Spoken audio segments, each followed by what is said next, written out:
Welcome. Today I'm proud to announce the second episode of Main Street Conversations. I'm joined by someone who studied at Boston University, the University of Hawaii, as well as Kent University, resident expert on all things psychology. Please welcome in Ms. Nancy Walker. Hi. Hi. Hi. Thank you for joining me today. Okay, thank you. Oh, you can take a seat. Okay, Thank thank you. The first thing I wanted to ask you is broadly, how has the field of psychology changed in your lifetime? I think it's become more enlightened. It's become more diversified. It's become more broad-based and inclusive with people and understanding of cultural differences. What did it look like before? I mean, I think it always looked like that, but it's gone more in that direction, where we've been protecting people's rights and making sure we have respect for cultures and things of that sort. I just think it's gone more in that direction. It was always in that direction, but it's just gone more that way. Yeah. Was it more, I'm assuming it was much more male dominated when you first entered the field, right? I'm not even sure that was totally the case. Yeah. I mean, I feel like it was enlightened when I came to it, but it's become more so. Was it sort of a place where enlightened people came together, at least a few? Yes. Because it was a relatively new field. Yes, absolutely. Yes. Enlightened people always came together in the field of psychology. Yeah. So I mean, that's one of the appeals about psychology to me is that it draws in an interesting assortment of people that are pretty diverse. For you personally, what was it that pulled you in? Or who was it? What studied? Personally, well, I started off majoring in sociology as an undergraduate, and then sociology on the psych end of it, toward the psych side in my master's degree, and then I just kind of kept going. I started to teach here with just a master's degree, and then when I went on, I continued on, in the field of psychology and human development with my doctorate at Boston University. So I think it was just gradually, I just kind of moved more and more in that direction. Because I was more and more, it's about society and it's about culture, but it's also all the internal stuff, that I like. Yeah. Obviously, there's a lot of different theories within psychology. Is there anything that now, like, does any specific psychologist theories pull more towards you? Like you find more enlightening than others? Well, I mean, my adolescent psych class is always mostly centered around Erikson's notion of identity, which I still think is a really valid theory, even though it's, it's out of the past now, but, people's identity is really important to them. And it's a lot of the struggles that people go through in their whole life have to do with identity. So I think I really do think, I don't think I'm ever going to not think that's important. Yeah. Because it is, I think with a lot of young people, you see sort of an identity crisis happening today. Do you think psychology is sort of a field that maybe more studies should be put into? At least for young people, like it could benefit them a lot. I don't know. I don't know whether it's a matter of studies or whether it's a matter of just awareness of identity issues. But I really think that, again, the focus on diversity and culture is so important with regard to how people establish their identity. When you went to Hawaii, when you studied at Hawaii, did that sort of happen for you, where your understanding of psychology kind of came more broad when you went to a whole new... I wouldn't say that it happened in any particular time. I think it just happened, I think I majored in sociology to begin with, because a lot of people majored in sociology at the time because we were all trying to change the world. Yeah. And then I think we decided that, psychology was also a really important piece of that. And then I just kept moving. My master's thesis had a lot to do with self-esteem and self-concept and its relation to identity and all that stuff. So it was sociological, but it was also psych. What was the change you wanted to see when you were graduating? At least were you one of those people who wanted to see the world change when you went to sociology? Well, I think my whole generation wanted to see the world change, and that's why everybody majored in sociology, because they were going to try to understand society and figure out how to make it better. Are you happy with what it looks like now? No, not in the least. No, I am not. Not at all. Do you think those people, sorry to cut you off, but do you think those people who were of your generation going into psychology, do you think they changed, or do you think they never came in the power to make the changes they want? Well, psychology has never had that much power. Yeah. I mean, that's the problem. It's just it's other parts of the society. Yeah. And it's this and again, it's this backlash of people that don't want, different people to be able to have an identity. They want everybody to look exactly the same, and that's never been true with psychology. Mhm. We've always fought for, people of all different cultures, and it just it feels like we're losing. I at this think point. institutionally, it definitely feels like that end of diversity and wanting to see more change is losing. From an awareness perspective, it feels like almost the opposite has happened over the past 20 years, especially in regards to like mental illness, right? Mhm. What was the view like on mental illness when you were growing up, and how has it changed? I think it's I think that there's a lot more things that come under the category of mental illness, and a lot more things that I think we realize are biological rather than learned behaviors. That has changed, because I think even when I started in the field, there was a lot of stuff that it looked like people were saying, well, parents did this or society did this, and this is why this person ended up this way. When turns out, when we do the biological studies, that it's like schizophrenia is largely biological. Mm. And I don't think that is how it was thought of at the time. They thought there was a much more of a learned cultural, social basis to it, and there really isn't. It's really a biological disorder mostly. I think also the treatment for these people seems drastically different. I think also, how true is I think when you look back on, say, the 60s or the 70s in the treatment of people with like schizophrenia, you think of putting people in a psych ward with the most inhumane treatment. I think it was before that was the really inhumane treatment. It wasn't Yeah. at that time. It was before that. Mhm. It was in the 1950s and the 1940s. Yes. That it was, and we all looked back even then saying how awful that was. Well, that was sort of the eugenics movement at the time as well, that was going around the world. Yeah. Dedicated to the people who were mentally ill being treated that way. But I think largely, though, you see mental illness now being treated with much more understanding broadly. In what ways do you think that like people have changed how we treat mental illness generally? What are the differences in treatment? Well, because we do know it's a lot of this is biological. A lot of things that we didn't think were biological are biological. We've developed biological treatments. We've got much better drugs. You can pretty much pull anybody out of a psychotic situation quickly. You can't cure them, but you can at least manage it, which wasn't true before. I think there's a fear on the other side of that where, and I'm not saying this is true, but I think for a lot of people, they say we're over prescribing people on drugs like Adderall or Xanax for things like anxiety. Or do you think that's a misconception, or you think there's truth? Yeah, I do think it's a misconception, because I mean, some things need to be treated, and if they're biological disorders and they need to be treated, we need to treat them and not try to pretend like we're doing something else. The ADD stuff is really concerning to me, because people just tell the kid to sit still. Well, they can't. Yeah. And it really is a biological disorder. And when you get it under control, then all kinds of other good things happen. There's another thing happening with young people today where we see attention spans just becoming incredibly short. Now, a lot of that's mostly attributed to, phones and dopamine receptors, and the fact that now that's not biological, though. For something like that, do you see that as how do we treat that with young people? Well, I do think that is largely caused by our behavior. Yeah. And we somehow really need to get back to talking to one another. And I think that's showing up in a lot of research. That's a huge problem. Yeah. People don't talk to each other, and when they don't talk to each other, mental health issues emerge that were largely preventable.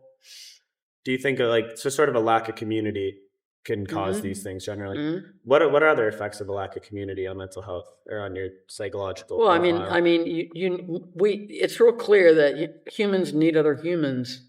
Yeah. And if we don't have other humans, then bad things happen. And we all keep saying it to each other, and then we all keep doing it.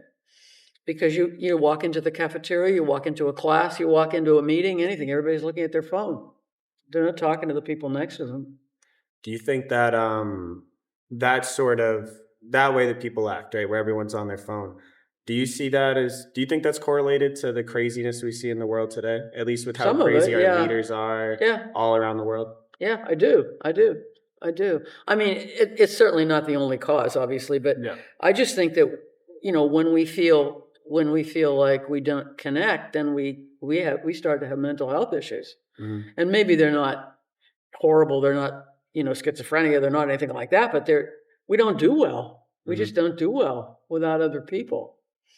And so we need to get back to that somehow. And that is one real change I have seen. Yeah.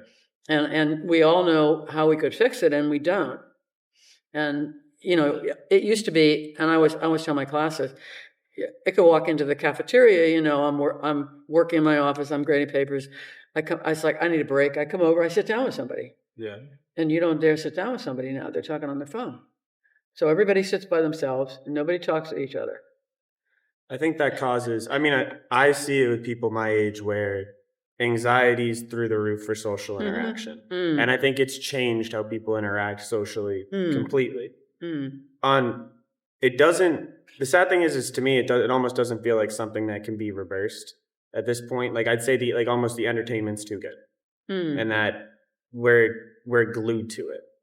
Do you see that being the case? Do you see there's a way out of it? I think if we all sort of basically decided among ourselves that, we need to talk to people more, that we might think twice about spending all of our time texting people and all of our time on the phone. I mean, the phones are great, but, when it goes too far, and that's what I see happening. And I mean, it comes down to the fact that a lot of people now, they don't even answer the phone. Yeah. You can't talk to anybody on the phone. Text me. And that's really a different kind of communication. I mean, you could text information. That's really helpful, but not when you're, like, gee, I really want to talk to somebody, and, that text doesn't make up for that. I think I think a lot of like the change because people say we're more mentally ill than ever.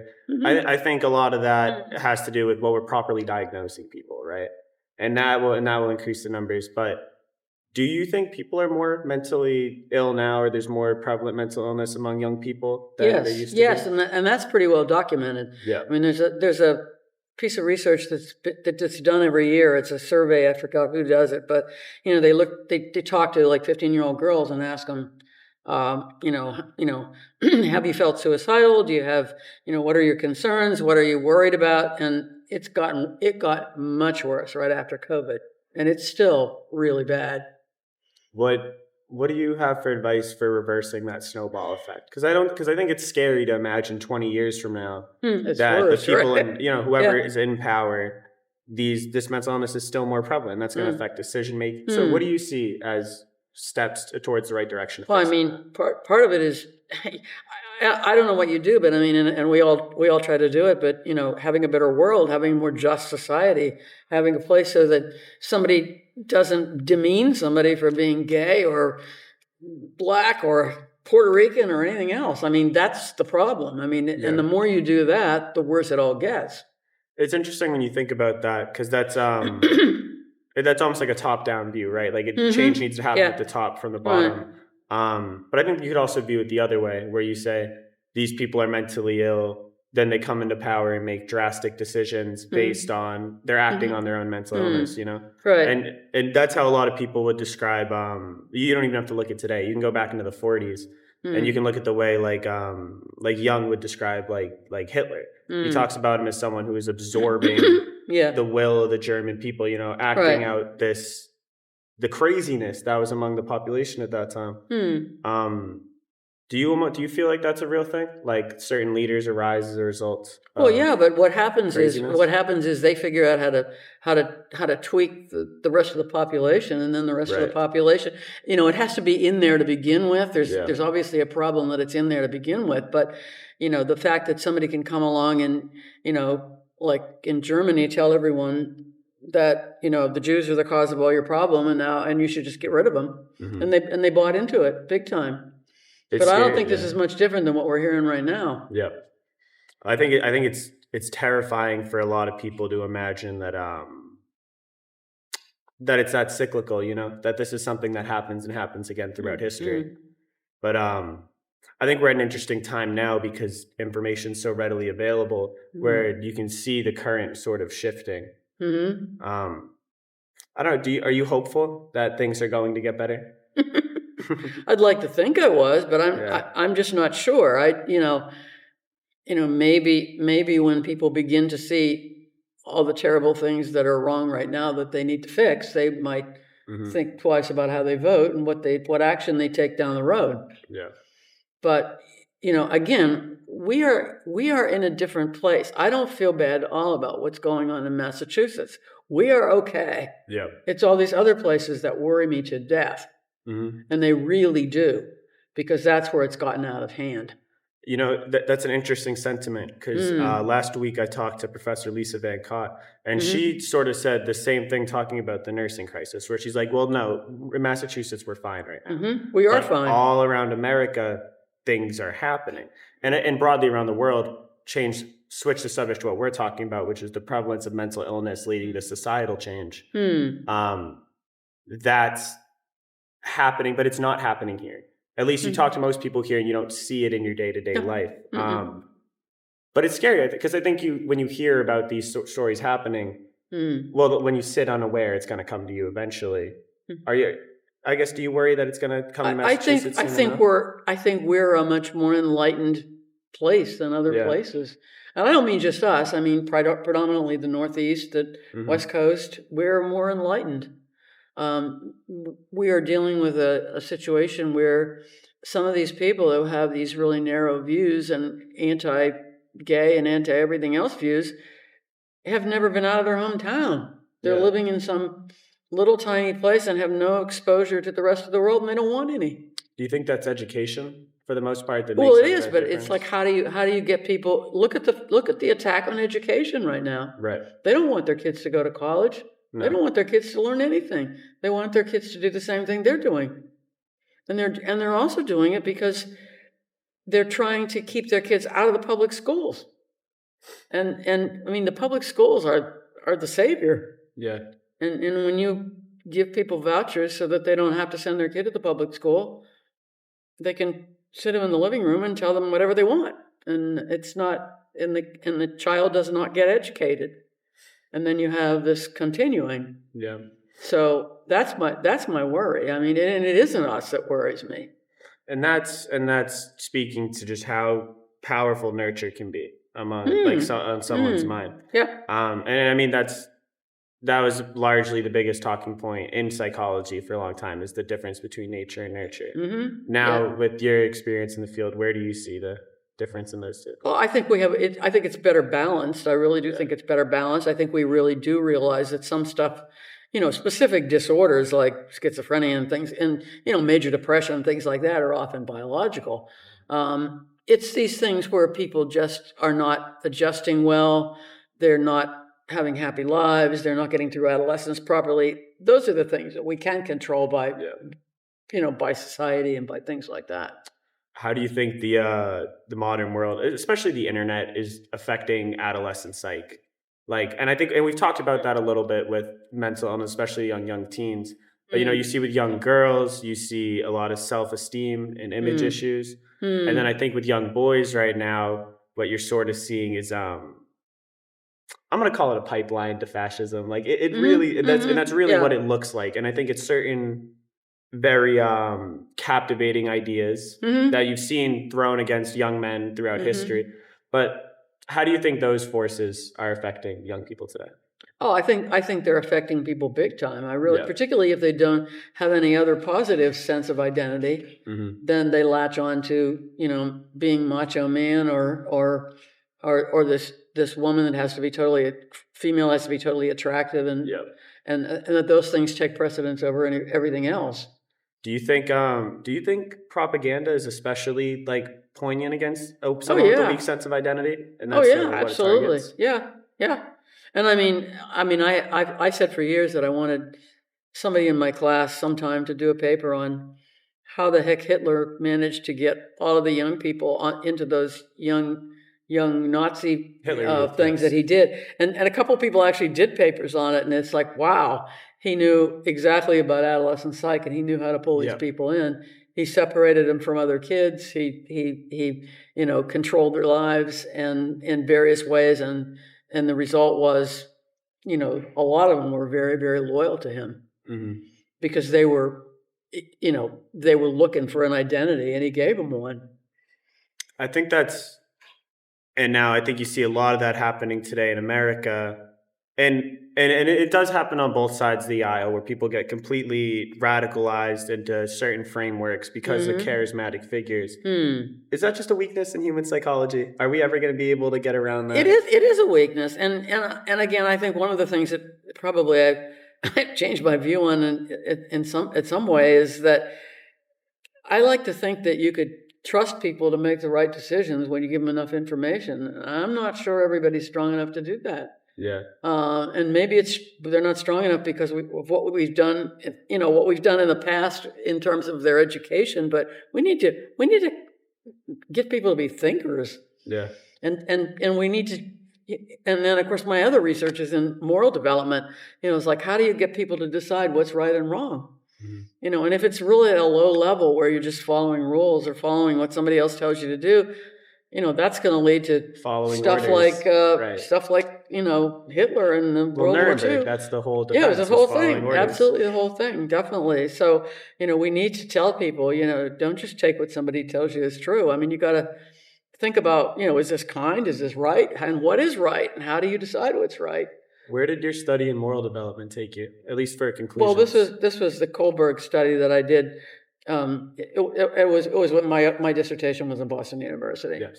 But I also did the workshop with Kohlberg at Harvard, and because they had to do that in order to score your own data, basically, and understand the whole problem. But it's really enlightening, and yet when you look at where people are, they're not at very high moral judgment levels. They can be influenced easily by other people. And by the media and by anything that happens to come down the road. And that's scary. Yeah. That's scary that you wouldn't think that somebody would stop and say, wait a minute, maybe I shouldn't be doing this.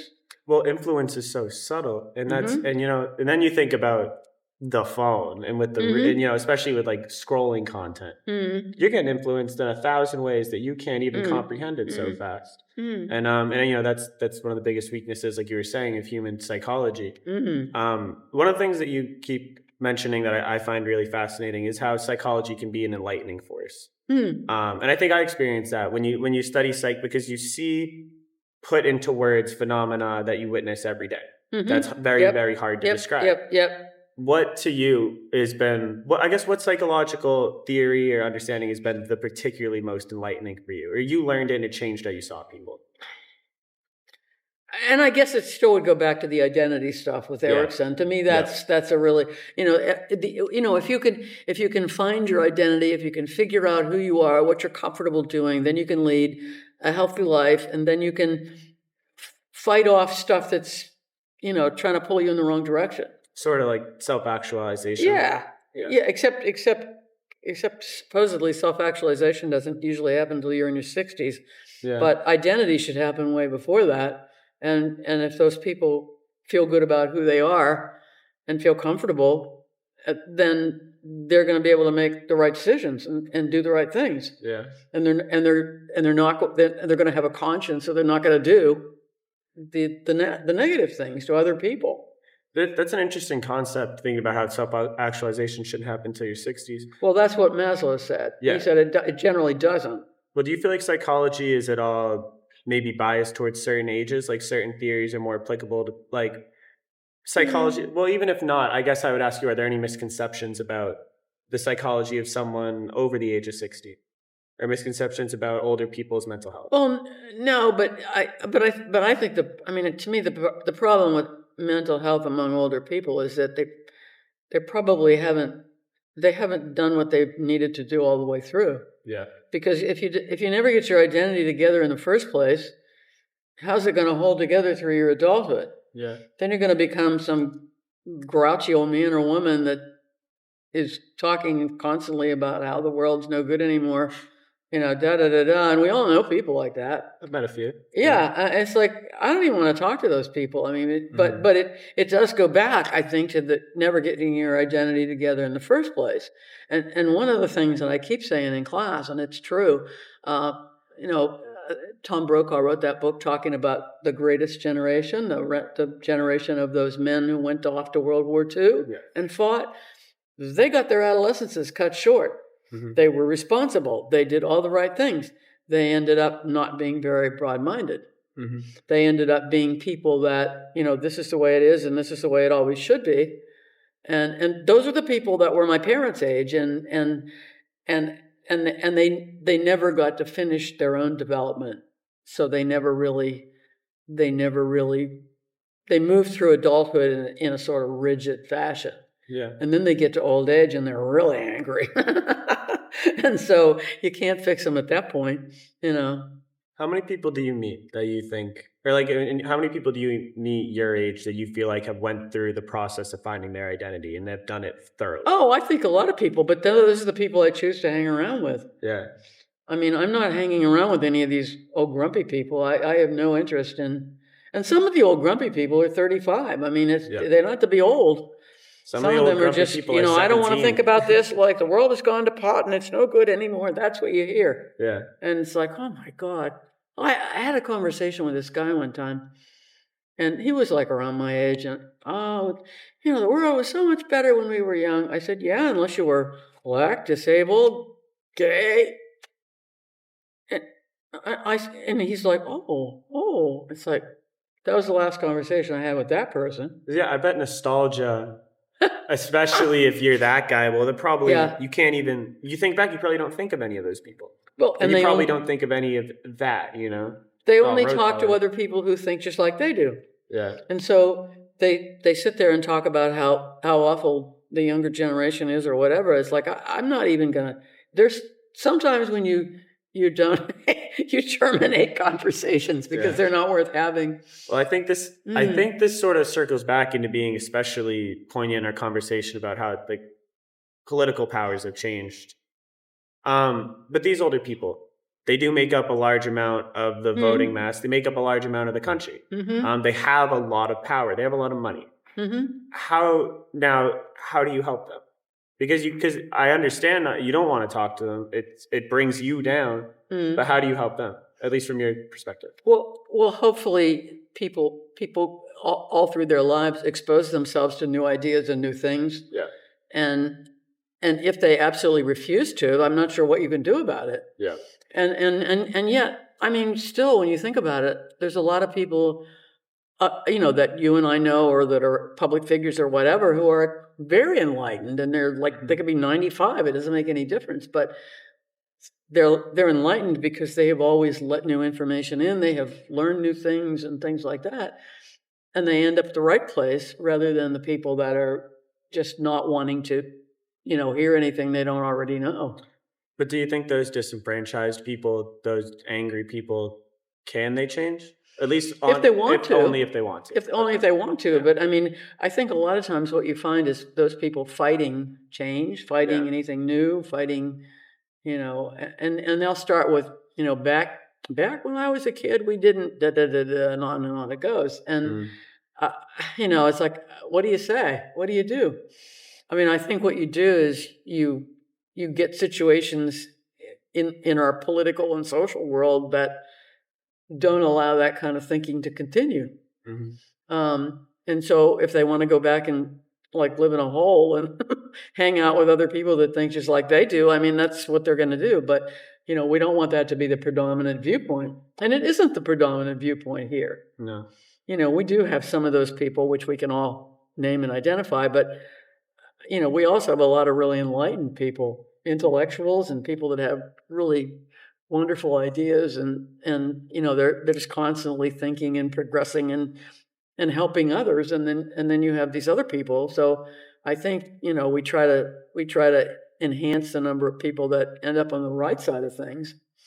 The idea of changing somebody's mind if they're in that kind of a rigid changing their mind after they've been doing this for 70 years is probably not real Yeah. realistic. And that's the thing. I mean, because you see, that was like such a prevalent thing in the media sphere when I was growing up, Mm. where these political debate me, change my mind, Mm. but it ends up being these two people talking at each other. No one wants to change their mind. Right.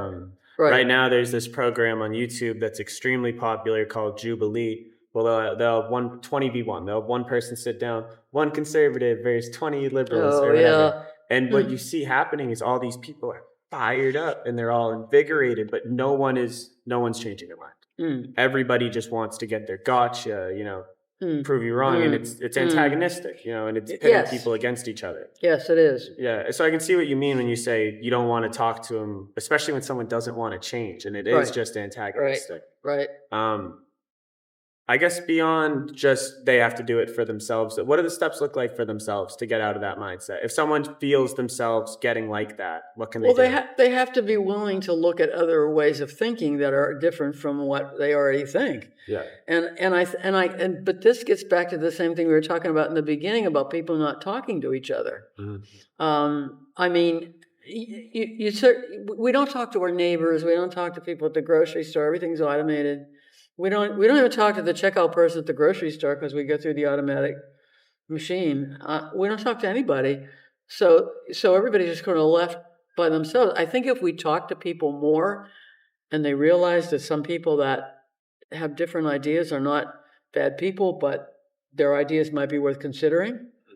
But when they don't talk to anybody, then I'm not sure how you do that. Yeah. But I mean, the bottom line is I really think we need to talk to each other. Yeah. And, maybe not about, necessarily about politics, but, maybe if somebody respects me as a person, they might listen to more what I have to say. If they don't even know me, they're not going to listen to what I have to say. And I found your dialogue on this hugely enlightening this whole time. No, really. Yeah. Drifting away from the human mind for a second and people, I want to ask you about your work at the National Brittany Rescue and Adoption Network. Okay. Yeah. I want to hear a little bit about what that, because that's awesome. Well, we rescue Brittany's from people that we either need to surrender their dogs or we pull them out of shelters and we make sure they get healthy and well socialized, and we send them off to good adopters that we screen really well. What are Brittany's? Is that a specific dog breed? Yeah, they're like, well, if you know what a Springer is, Springer Spaniel? Spaniel. With the long ears. Those guys? Like little English dogs? English dogs? Springers. Brittany's are closely related to English Springers, but they have slightly longer legs and shorter ears. Yeah. So they are used to be called Brittany Spaniels, and they now took the word spaniel out of the breed thing because they're more like pointers in the way they hunt. That's why they took the name Spaniel. They used to be called Brittany Spaniels. Yeah. And some people still call them that, and Canadian Kennel Club still calls them that. But, mostly they're just called Brittany's now. Any advice for the people about helping animals or animal rescues in general? Oh, every animal rescue needs donations. Every animal rescue needs fosters. Everybody needs everything you can give them. And so what we try to do is make sure we, get the word out. And one of the things I do, I mean, I am technically one of the coordinators of Texas, Oklahoma, Arkansas, Kansas, and Missouri. I pull them out of the shelters. I've never been to any of those places. Yeah. But somehow I'm on the board and they needed somebody. So I'm the one that calls the shelters a lot of times and said, we'll take that dog. Yeah. I'll find somebody and send them over to get that dog as soon as you let them go. And so we save them. Nice. But we have to have fosters. Yeah. We have to have donations. We have to have, we spend huge amounts of money on vet bills for these dogs. Because particularly, I do the whole country in terms of the transport. I move the dogs. I'm the one that moves the dogs. Yes. So, I'm moving them all over the country. I have volunteers everywhere. But that exudes good messages for other people to say, wow, look at all the stuff. Look at all these people that are driving. Look at all these people that are saving all these dogs. Geez, maybe we should give them a contribution. Maybe we should help. Just a question, because I think you hear a lot about how being all humanitarian effort, how it helps someone's mental health. Does that help your Oh, mental yeah. health at all? Oh, absolutely. Yeah. Absolutely. Yeah. Oh, absolutely. Because these people, the drivers feel good. Yeah. I mean, if I have to, I will personally send them $20 for gas if they need it. Yeah. But we generally don't have to do that. Mm. What they get out of it is huge. Mm. And of course, I just have, files with thousands and thousands of names in them. Like I need to go through Harrisburg, Pennsylvania. Here's who I call. But, those people, and they don't have to drive anytime I ask them. I've probably got 20 or 30 volunteers in Harrisburg, Pennsylvania. So if you can't drive, somebody else will. But, if they have time, if they have inclination, if they have money they want to spare for gas, we're happy to have your help. And then they feel good about it, because then we post pictures of the dog in his new home and everybody's happy. It is very much a mental health kind of thing. Absolutely. So, yeah. I think that's all today. Okay. I really, really appreciate it. Okay. Yeah, no. This wasn't hard at all. No, it's been great. It's been good. Okay. Thank you so much. Okay, take Appreciate care. it. Yeah, okay, bye.